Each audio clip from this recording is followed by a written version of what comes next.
You are now listening to Femme podcast with Tessa Markle and Carolina Alvarez. Femme. Hey, fam. Welcome back. We have a little solo episode for you today because Carolina and I want to talk about our casting process for Sync. So this is going to be focused on both like the side of casting, like as the casting director, as well as the actor, because we decided not to hire a casting director. So we're just doing it ourselves and have learned a lot in the process, a lot of things to do and not to do. So we're just going to walk you through that. And then at the end of this episode, we'll be extending it for our Patreons of just literally like step-by-step process of how to put a breakdown out there.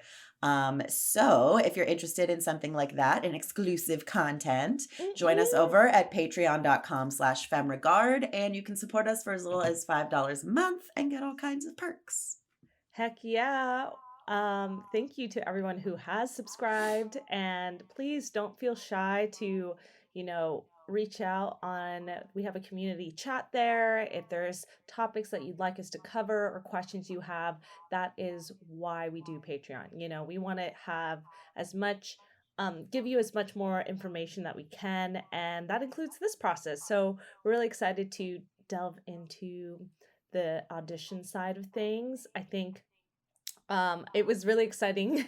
I don't know if exciting, but it was great to hear Tessa say, wow, looking at all these breakdowns, I'm just like learning so much more as an actor as well. And I found that to be really interesting. And she's been really leading this process. So I'm going to kind of give her the mic to speak on all of that. But I can only imagine, that's kind of what we did in acting school, is just watch people, audition or do their takes. So you learn so much from it. And another reason why we're not hiring a big casting director for this is because it is micro budget, it is small, and we just have small extra roles left to cast. So small extra roles. That's not what I want to say. No, small roles, only small actors. No, we have like secondary, I don't know what to call them.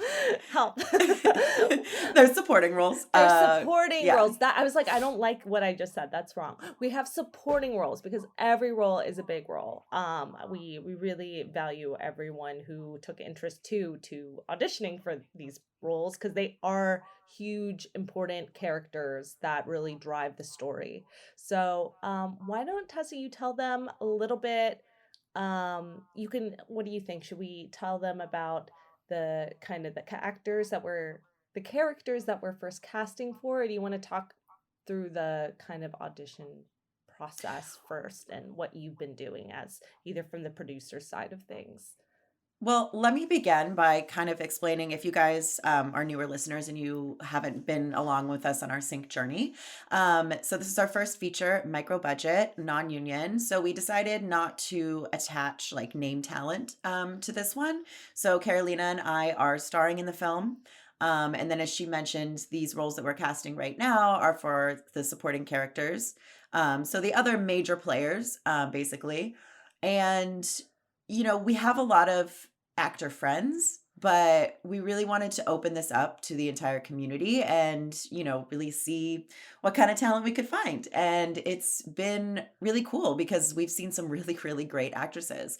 I personally already have a couple of favorites out of the videos that I've seen. But we decided to open this up for about a month. That way we could put it out on Backstage is what we decided to go with. And I'll explain more about that.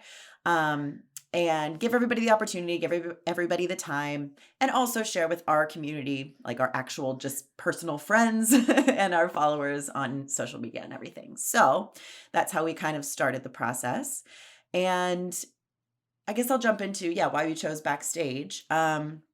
Originally, I was looking at Breakdown Express, and which is also known as Actors Access, in case you guys weren't aware, it's the same thing. And it didn't allow me to have a breakdown this early when we're not filming until July. I forget exactly what their timeline was, but it was something like it could only be like 2 months ahead of filming or something like that. Yeah. Which, hey, we could have just fudged the dates if need be, but that just gets confusing for everybody. So we decided to go with Backstage instead, which allows you don't have to have a membership. You can just pay like for that specific breakdown. I think it was about $50. So that was great for us because we really wanted to cast these roles as far ahead of time as we could so that we could get our costume designer started. So that being said, it is currently February. So we're hoping to have these roles cast by the end of the month, beginning of next month to shoot in July. Woo. Yes, I think we just found it's a tricky thing onboarding crew and cast members so in advance because everyone is set on wanting to know the dates and exactly everything, but I think as the producer side of things, if you're able to have some sort of time frame to give to people, that always helps because things can happen because we're, less than 6 months away now. But it's getting to that time and people can start to kind of block off their calendars and you can start to see like who can be available. And as Tessa said, for our costume designer, that's really important too. So we can get fittings in.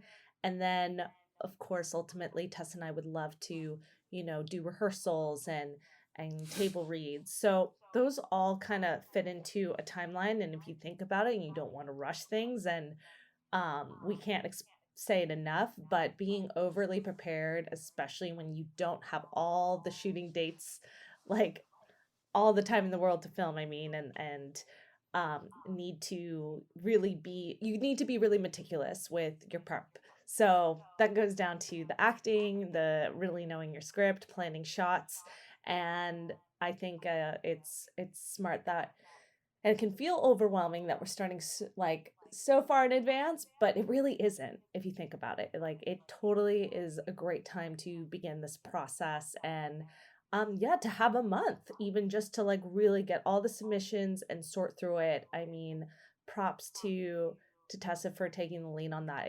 It's a lot of work. So why, Tessa, why don't you tell us a little bit about, now that you put up those roles, what kinds of things have you been seeing? Are there any do's and don'ts for those who have been responding back? And maybe start with like, have you been getting a lot of people just submitting their reels versus like what was asked for on the breakdown? Talk to us a little bit about, just following instructions and the Yeah. importance of it. Before that, I do want to mention too, before I forget, since you were talking about the fact that we don't have exact dates set for the shoot, we just have a timeline. Something that I really wanted to put out on the breakdown is, we don't have dates set. We'll be shooting in July. Please let me know if there's any dates in July that you're absolutely not available for.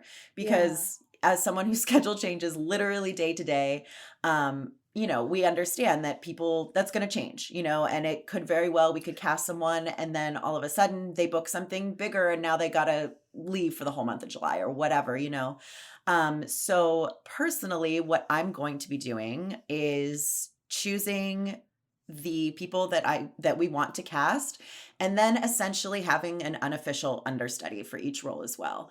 I'm not going to let that other I'm not going to let that other actor know that because, I don't want to get someone's hopes up and then they're prepping and then we don't need them. However, I'm going to have in the back of my mind, okay, these are the girls that if our first choice isn't able to make the shoot dates when we set those, we'll move on to this one. Because you see that happen all the time. I mean, me as well as my friends have gotten cast for things that their actor didn't work out, and it's a last minute, hey, I remember your audition. Are you willing to jump in? So that's just a little pro tip. But yeah, so to jump right in, I wanted to make sure, because I'm an actor, because I look at these audition breakdowns all the time, that I was giving the actor as much information as I possibly could. However, because I'm seeing one side of it and I haven't done this before, I wasn't seeing what they were seeing. So I wasn't sure how much of the information they were getting. For example, I had put in the breakdown like setup that it was going to end at the end of the month. And I don't think that they were seeing that.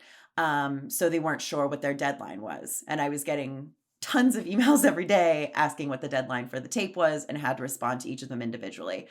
So now when I send them that first message that requests a self-tape, I'm also adding that in. So just make sure that you, as the casting director, are giving the actors as much information ahead of time as you can, because you are not going to have to reply to each individual email.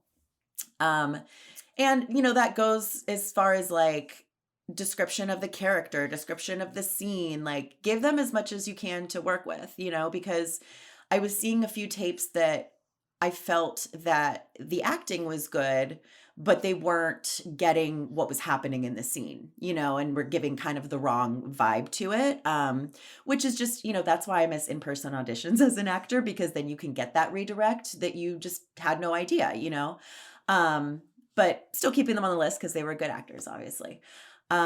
So that's kind of the setup of how to prepare, like give your actor as much as you can so they can prepare, so they can know what you need from them. Also, I was a little unclear when I was first doing it of if they were seeing the attached sides so that they would be able to submit a self-tape from the very beginning. It was a little confusing to me the way Backstage kind of words things. They call it a pre-screen, but that is different from a self-tape. I don't know. It's a little confusing. But essentially what you can do is you can either ask them for that up front, or you can just ask them to send you, their reel or whatever kind of video they have attached. And then once you start going through those, you can kind of do your preliminary, okay, definitely don't want this person. Okay, this person's a possibility, etc. The people that you kind of pass to the next round, so to speak, you can then specifically request a self-tape from them.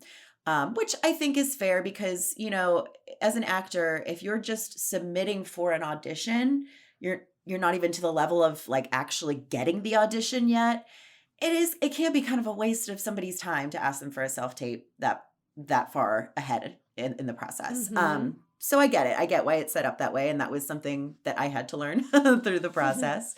But yeah, that kind of allows you to weed out some people that you definitely don't feel are fit for the role from the very beginning. Yeah. So those are kind of a few tips on the casting side of how to set it all up.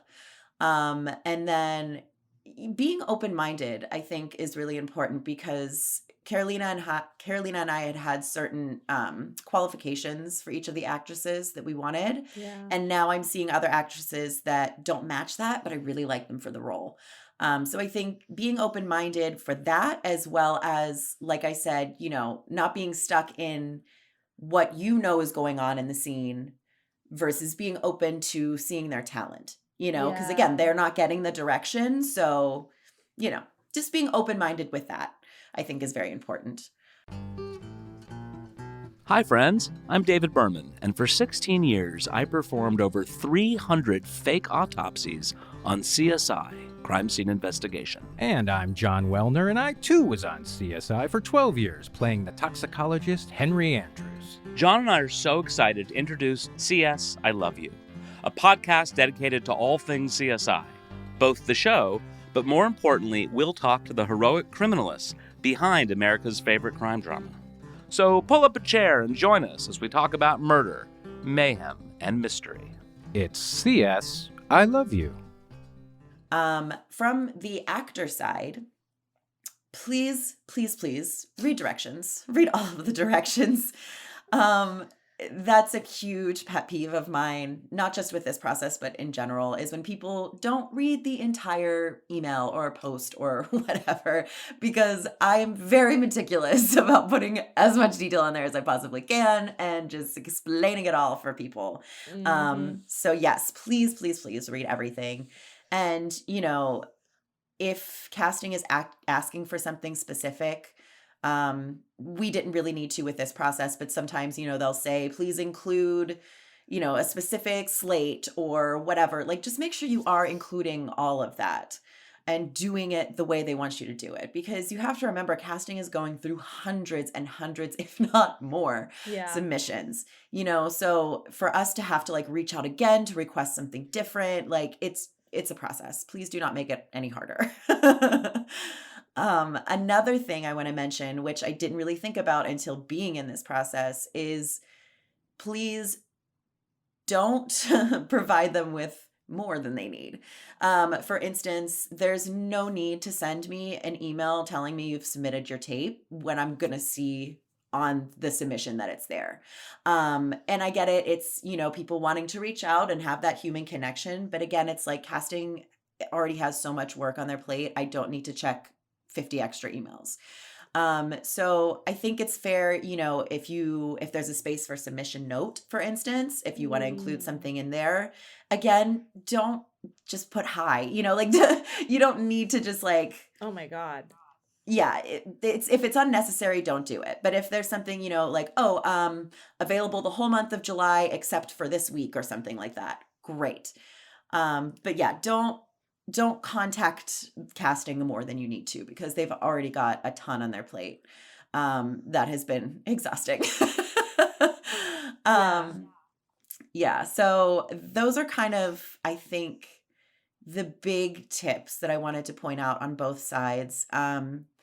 And I want to mention also that, like I said, we've put these breakdowns out on Backstage, but we also realized not everybody has a Backstage account. So like I said, we're sharing it with our email subscribers as well as our social media, as well as you guys listening right now. And if anybody wants to audition. And so keeping track of all of that, that's what I wanted to get to. Because, now we are getting emails from people that aren't able to submit on Backstage that are sending in their tapes that way and, DMs and all that sort of stuff. Keeping all of that organized is really important. And we are going to be working with a friend of ours, Sushi. She's been a guest on the show before, and she's going to help us a little bit with casting as well. So I'm going to create kind of a folder of all of that to share with her. Because I would hate for anybody's audition to just kind of get lost, Right. So I think that's something to think of as well, because again, it's like, you're going to be doing so much, you're going to be viewing so many videos, et cetera, et cetera. Keep yourself organized if you're choosing to accept auditions from multiple places. Something else too, I had spoken to Carolina, is that I am keeping a folder of submissions that were referrals from friends. Because I think that that's a really great thing. If my friend is recommending this actor because they've worked with her before, then I know she's going to be easy to work with. I know she's going to be professional because I trust that friend that recommended her. And, so that really goes a long way. Well, and that's also why we are doing the extended outreach on our social media. We love working with people that we know and trust. So if there's, we've had quite a few people that we've had either on our show or just have meetings in the past with and followed their work over the years. That's what's really exciting for us is using our platform to cast our friends. And that's what we've always said on the show. Like, as soon as you start making work and you're following other people and you get involved in each other's projects as an actor, that is like the best way to get casted. So that's why it's super important to build a community, a filmmaker community who are not just actors, but writers, directors, producers, because when the time like now comes, it's exciting to see other actors that we now know, like from the past, come through and want to submit for our project. And we definitely, those are the kind of connections that can put you at the top of the hiring list, So I think that's just another exciting part of this process for us is, again, to give more opportunities to the female ladies actors of our Femme a chance. Yeah. And I mean, that goes, beyond acting. I know that's kind of what we're concentrating on in this episode, but Absolutely. yeah, like so much of our crew has been people that we've worked with in the past or people that they've recommended. And, when you work with your friends, everybody benefits because chances are they'll give you a deal. Like we have mentioned before, it's very important for us to still pay our whole crew, but, maybe they're working for below their day rate or whatever. Maybe they can get us some extra equipment. And it's, once you start building a community wherever you are, it just snowballs. For instance, I was in a friend's wedding yesterday and happened to be at a table with a producer that I had spoke to before, and she wants us to send her our script, so you never know like where these connections are going to come from.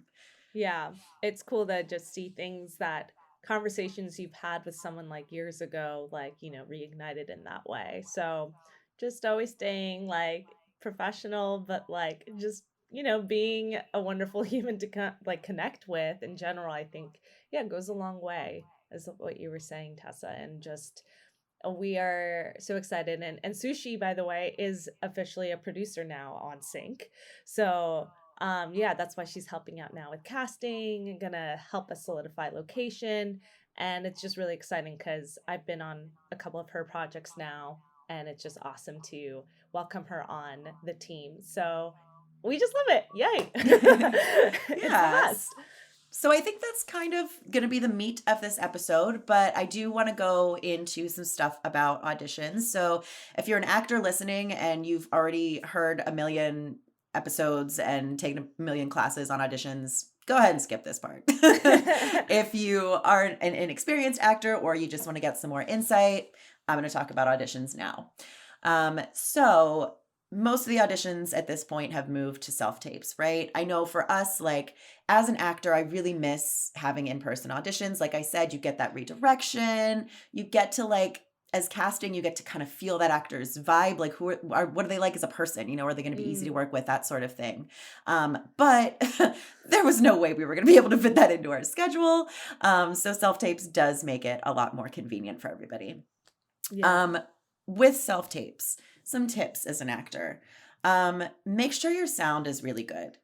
And I'm not saying you have to have a professional microphone or anything like that, but make sure you're in a quiet room. Make sure it's not super echoey. I had that issue with a few people. And it's certainly not a make or break issue, but if I can hear you better, it's going to benefit everybody, especially because, some people have accents, for instance, or speech impediments or anything like that, that it's like, if I can't realize that ahead of time, that could really create a problem. I could think I want to cast you and then be like, oh, that doesn't work for that character, So that's super important.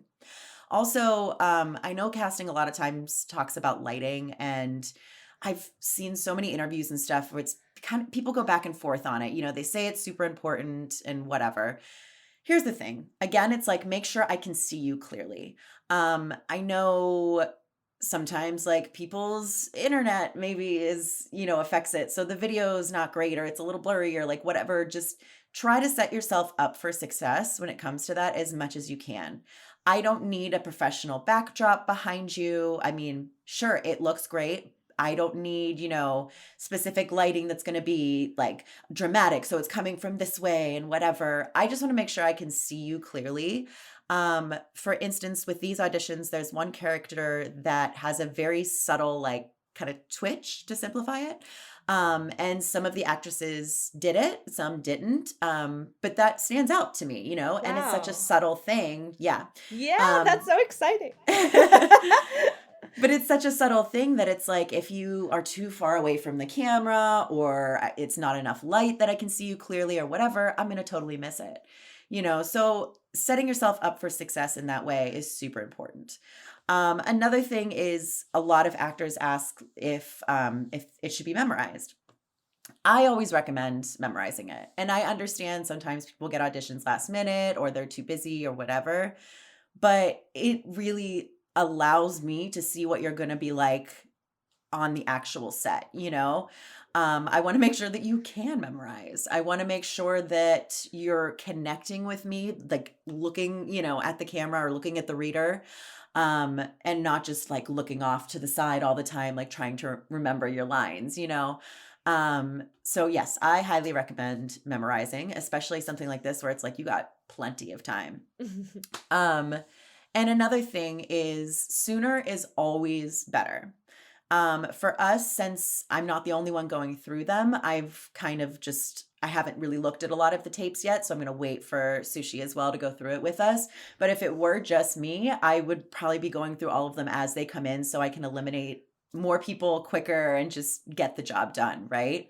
Mhm. So yes, our deadline isn't till the end of the month, but it is helpful to send in your tapes ahead of time.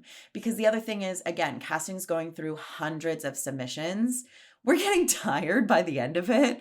Like, to be quite honest, and I know this isn't fair, but you're probably going to have a better chance if you get those tapes in early because we're going to be a little bit more forgiving. Yeah, 1000%. Yeah. So those are some big tips for self tapes. And again, don't give them more than they ask for. You know, if we want 2 takes, give us 2 takes, don't give us 5. If we want you to slate your name only, you don't need to tell me your height and location and age and all of those things. You know, make sure you're giving us what we need, exactly what we're asking for, and not more than that. Because the other thing is, with the actual audition self tapes, like I'm going to watch the whole thing.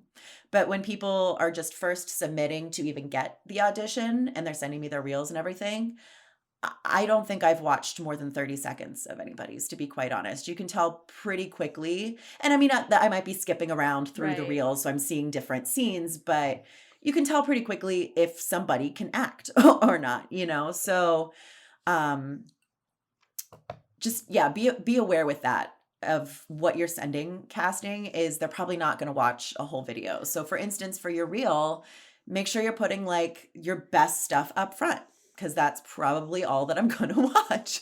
Yeah. And again, it's like we know it's not fair, but that's just how it works. You know, production is a go, go, go kind of business, and casting are busy people. So it's kind of all that we have time for.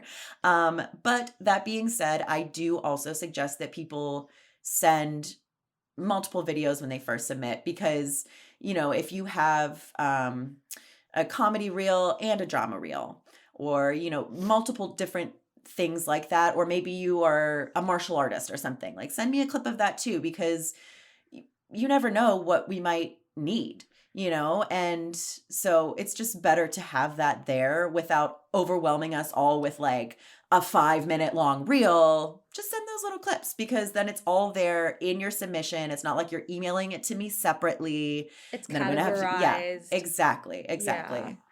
No, that's a really good point. And like, yeah, it's I think something you learn as an actor to not take personally, but just set yourself better up for success just by doing those few Exactly. things. Um, Oh, and and speaking of not yeah. taking things personally too, don't take it personally if you don't get a response from casting. I know a lot of actors are like, oh, I've been waiting around to hear if I got cast for that. And like, I wish they would just tell me. And it's like, again, we are busy people. We have so many submissions to go through. I'm sorry, but I'm not reaching out to everyone who didn't get the part. So please do not take that personally, actors. You're probably only going to hear from us if we have a question or we want to cast you. And we do appreciate so, so much all of your submissions and all of your hard work. But again, it's just, you know, we're not in a business that we have time to send thank you cards. So just don't take it personally as an actor. And also, you know, I would recommend in general, unless it's a really big project that you think you have a really good chance on, don't hold those dates. I know so many people get so disappointed because they're holding dates for something that they haven't even gotten correspondence with. Like, you know that, okay, this is shooting in July, so let me make sure I, you know, don't take my vacation that month or whatever. But like, don't not take work because you're waiting around to hear if you've been cast in something. I think that's just good advice. Yeah, absolutely. Especially if you haven't had any correspondence from us. So I think it's a really good point. We're just here to empower you guys any way we Yeah. can. So if you have submitted to us, thank you. We appreciate you. And And if you want to, by the way, there's still time when this episode comes out. And you can head over to, is it backstage.com/sync? yes, there are some fun numbers listed after that. So we'll link it in the show notes. Perfect. But I'm sure you could probably search sync and it will come up in the Yeah. backstage search. Yeah, I Mhm. figured. So definitely go to backstage.com, search sync, but we'll also list the URL link in our show notes. And yeah, thank you guys so much for showing interest if you are submitting. And yeah, again, even if you're able to make a good impression on us, we of course are always hoping to make more movies in the future, and we have friends who are in film. So we definitely are going to keep note of that. Like, don't you forget it. And, we do need background. We do need these things. So it's you never know what you might end up hearing from us for. It could be a background even for this project, or like small, like there's still some like very small little moments that could potentially need an actor for. And if not, there's like, yeah, other opportunities. So, it's never a waste of time. It's a chance for you to exercise your God-given talents, you talented bitches. And just cut me out. Oh But no, I I'm wanna leaving that shit in. and I promise, even though I'm having a margarita right now because I am stressed. See, this is what casting does to us. Oh my This is gosh. what life does to us. Well, you know what's even better than a margarita though? Is Magic Mind. And I'm about Yes, to take a shot of that. literally just got it out of the fridge, you guys. Yeah, it has like ashwagandha in it. So I was just speaking about being stressed, and that is an ingredient that reduces stress. There's also lion's mane mushrooms and matcha and a whole other bunch of mushrooms, but it doesn't taste like mushrooms. Yeah, it actually tastes really good, which is a big thing for me. Like, I'll start so many different health drinks and then just never drink them again because I don't like how they taste. That this actually tastes good, and it's just one little shot, you guys. You don't have to mix it. You don't have to put it in a blender. It's just easy, portable, on the go. Like, I usually just drink one right when I get up and I'm good to go all day. Because that's what's really Boom. nice about it is like it gives you that energy, but it doesn't give you the crash of caffeine or like the anxiety jitters. Because it's got that nice balance of like matcha, which has less caffeine than coffee and actually also reduces stress with things like ashwagandha, which we mentioned in Sync the Film. Just want to point that out. So it's great for filmmakers, people on the go, people that are busy and need that energy all day, but don't have time to like sit down and make a shake. Yeah, no, you can literally bring this onto set with you. It's just this tiny little bottle. So how perfect is that in your fanny pack? Let's go. Yes. Well, the Magic Mind team created a super awesome offer for us to give to you guys. You are going to get up to 50% off with your first subscription in the next 10 days and 20% off your one-time purchase with the code FEMMEREGARD. So that's FEMMEREGARD. And you can get it at magicmind.co/FemRegard. Redeem the discount code, but hurry up. The 50% discount lasts only 10 days from this episode airing date. Oh my gosh, no, I'm actually so excited about Sync, guys. It's been going so well. The pre-production has been so, like, it's a lot of work, but it's exciting. I love building teams. I love putting the creative pieces together, and we're going to have a full episode by the end of the season about all of that. So stay tuned. But we're going to wrap this one up so we can go into our exclusive Patreon portion of the episode. So yeah, I'm going to enjoy this margarita. We're going to wrap this episode up, but yeah, stay tuned for the end of the season where we are going to do a deeper dive into our pre-production process so far. And yeah, I'm very pumped for it. Very pumped for it. Yes. And to wrap up, I also want to mention, like we said, we've shared, of course, the backstage posting with our social media and all of that. The first people to hear about it were the subscribers to our newsletter. So if you are not subscribed yet, you can either follow the link in our bio on social media, or you can go to our website, femregard.com. A little pop-up will happen as soon as you jump on the page. Just put in your email, and we promise we won't spam you. We send out about a monthly newsletter, or if something extra is going on. But yeah, a lot of times those subscribers are the first people to hear about any exciting news, and we give away like codes for discounts and tell them about classes and all kinds of events. Stuff. Yeah. So definitely subscribe, because it's the best way to get kind of the news from us, and it was a great way for us to jumpstart our audition process. So yeah, thanks for those who have been sending us referrals and people that way. We love you, fam. All right, fam. Well, we are just giving you all the tea and greens on this episode today. So stay tuned for our guest episodes coming out later this month, and then our solo production episode to wrap up the season. So we're so excited to continue to share our filmmaking process with you. Please subscribe, rate this podcast. We are literally everywhere, but that goes such a long way. And let us know if you have any questions. Feel free to DM us on social media at Femme and follow Sync at Sync the Movie. All right, guys, take care. Go make your movies. We love you. Thanks for listening to Femme Podcast. If you like what you hear, tune in every Friday for more tips on the filmmaking business and insightful conversations with industry professionals.